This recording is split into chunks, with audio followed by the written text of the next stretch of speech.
There was a time when coming home meant checking over your shoulder, when car alarms screamed through the night, and when Times Square was the last place any parent would let their child go.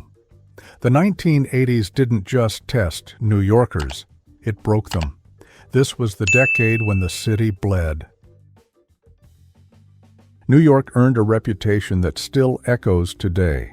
By 1990, over 2,000 people lost their lives to homicide in a single year, making it one of the deadliest periods in the city's history. That number wasn't just a statistic plastered across newspapers. It represented mothers, fathers, kids who never made it home, shop owners who locked their doors one last time. Every neighborhood felt the weight of violence. From the South Bronx to Bedford-Stuyvesant, from Washington Heights to the Lower East Side, no zip code felt completely safe. The evening news became a grim ritual where families gathered to see if their block made the headlines. Police sirens became part of the urban symphony, wailing through the night so frequently that people learned to sleep through them. The fear was tangible. Parents kept children indoors as streetlights flickered on. Teenagers developed survival instincts that kids today would never need. You knew which blocks to avoid, which subway. Cars to skip, which parks became no-go zones after sunset. Yet somehow, in the midst of all that danger, community bonds grew stronger. Neighbors looked out for each other because the police couldn't be everywhere. Block associations formed. Building supers became unofficial guardians. Old ladies watched from fire escapes, their eyes serving as the neighborhood's security system. The city adapted and people survived by watching each other's backs. The subway system became a symbol of urban decay and danger. Trains covered in graffiti rattled through tunnels where muggers knew every shadow. Riding the rails after dark felt like entering another world, one where normal rules didn't apply and anything could happen between stations. Cars that were nearly empty sent a clear message. Only tourists, or those with no choice, stepped into those lonely spaces. The rest packed into crowded cars where safety came in numbers. Broken windows, flickering lights, and the smell of urine marked nearly every station. Platforms became stages for unpredictable encounters where panhandlers, mentally ill individuals, and criminals all competed for space. Everyone who rode the subway back then has a story. Maybe you witnessed a mugging or came close to being a victim yourself. The Bernie Goetz shooting in 1984, when a man shot 4 teenagers he claimed were trying to rob him, sparked citywide debate about vigilante justice. The incident captured how desperate and divided the city had become. The trains became crime scenes so often that blood stains on platform concrete barely drew attention anymore. People learned to keep their heads down, their wallets hidden, their jewelry tucked away. The commute became a daily test of nerves and street smarts. Times Square in the 1980s was nothing like the family-friendly destination it is today. Instead of Disney stores and Broadway musicals, the neighborhood offered porn theaters, peep shows, drug dealers, and prostitution on every corner. The neon lights that now advertise global brands once illuminated a much seedier world. 42nd Street between 7th and 8th Avenues became known as the most dangerous block in America. Even in daylight, walking through felt risky. Hustlers approached anyone who looked lost, offering everything from drugs to stolen goods to illegal services. Parents warned their children to stay away entirely. If you had to pass through for work, you walked fast and kept your eyes forward. The theaters that once showed Hollywood classics had been converted into venues showing explicit films. Adult bookstores lined the streets, their windows covered, but their presence unmistakable. The whole area felt lawless, a place where the city's worst elements concentrated in just a few blocks. Police presence seemed minimal against the sheer volume of illegal activity. It took years of coordinated effort and massive real estate investment to transform Times Square into what it is now. Substances hit New York like a tidal wave in the mid-1980s, changing entire neighborhoods almost overnight. This cheap, highly addictive drug spread through low-income communities with devastating speed. Unlike powder cocaine, crack was democratic in its destruction. Anyone with $5 could buy a rock and chase a high that lasted only minutes. That brief euphoria came at an enormous cost. Families fell apart as parents chose addiction over their children. Crime rates exploded because users needed money constantly. Entire blocks became open-air drug markets where dealers operated brazenly. The violence that accompanied the crack trade was unprecedented. Turf wars between rival crews turned streets into war zones.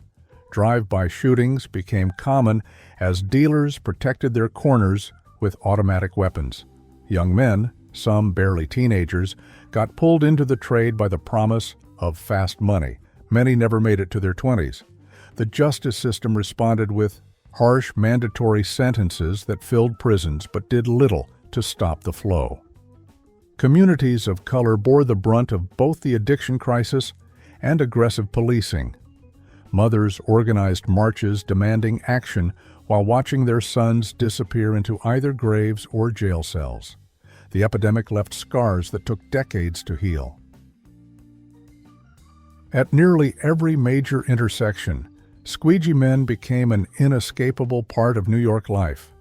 These individuals approached stopped cars with dirty rags and spray bottles, washing windshields whether drivers wanted it or not. Then they expected payment, sometimes aggressively demanding $1 or $2. For many New Yorkers, these encounters ranged from mildly annoying to genuinely frightening. Some were simply desperate people trying to earn money. Others used the practice as cover for more aggressive panhandling. Drivers felt trapped at red lights with nowhere to go as someone sprayed soapy water across their windshield. The phenomenon became so widespread that it symbolized the city's inability to maintain basic order. Tourists found it shocking, and locals found it exhausting. You learned to keep your windows up and doors locked even in summer heat. Some drivers carried singles specifically for these encounters. Others refused on principle, leading to confrontations that sometimes escalated. The Squeegee men represented a larger breakdown in public space and quality of life. Small acts of disorder, multiplied across thousands of interactions daily, created an atmosphere where anything seemed permissible. It wasn't until the early 1990s that aggressive enforcement finally cleared most operations from the streets.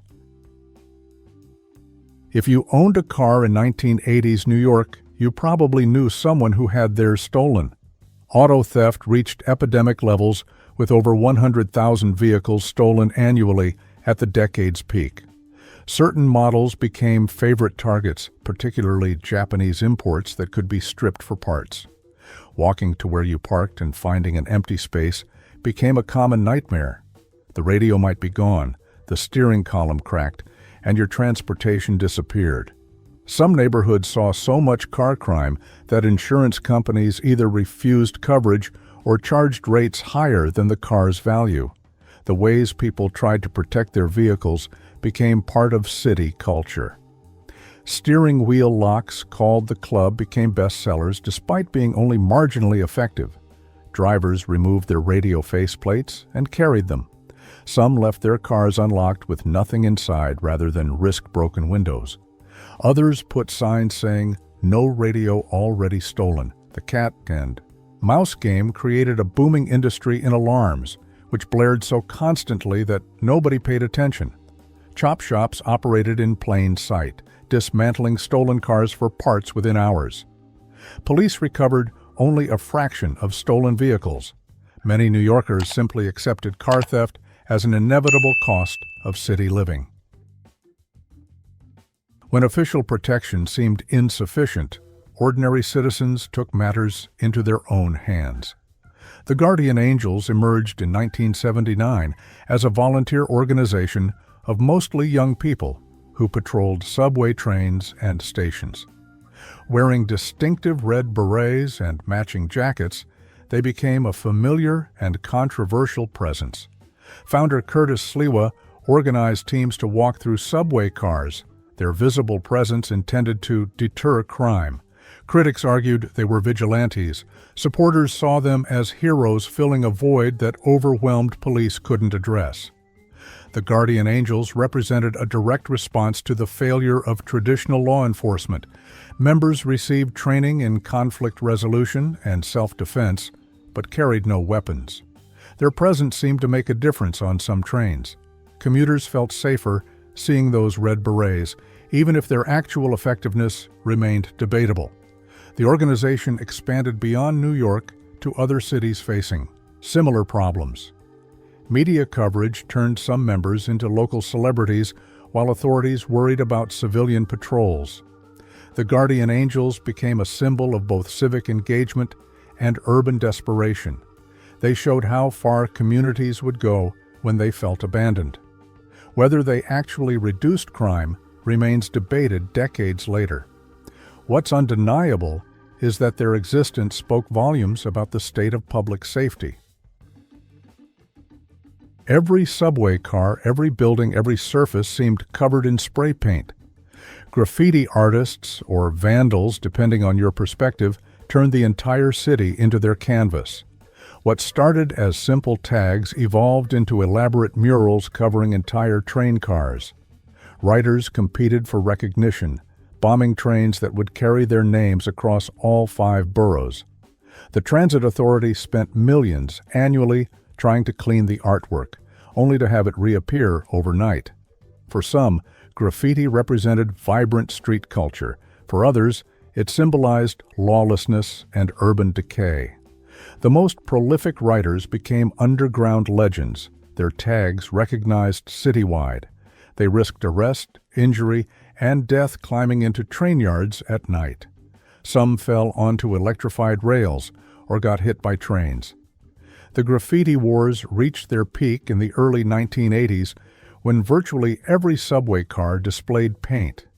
The Transit Authority finally gained the upper hand by implementing zero tolerance. Any painted car was immediately removed from service and cleaned.